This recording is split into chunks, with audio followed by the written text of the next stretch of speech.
Alright, she's still running. Didn't pause the video, right? But still running, same thing. Now it's not blowing smoke out. So on the settings, when I turn this off, it means that the thermostat has reached max temperature, or you've shut it off. So we'll simulate that you just shut it off. Pump is not pumping anymore. This should run for, I don't know, 40 to 60 seconds. As it's just blowing air across, the fan's just blowing air across it, cooling down the container, the can, and that will cool down the quartz rod in there. It should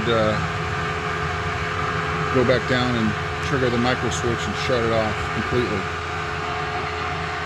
You can hear the rumbling going away, which is the fire inside of the combustion chamber. Rumbling's completely gone. Fire should be out. Now it's just cooling it off.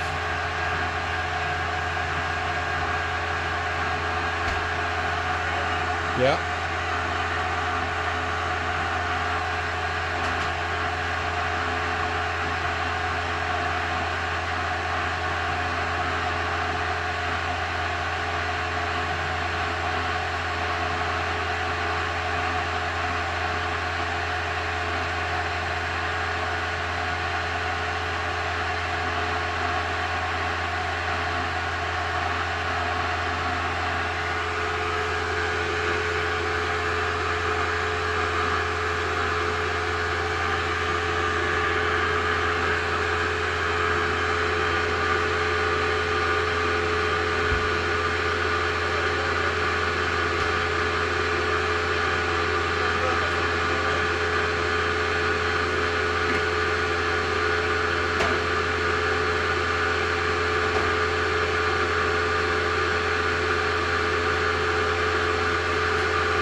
There, now it's adjusted.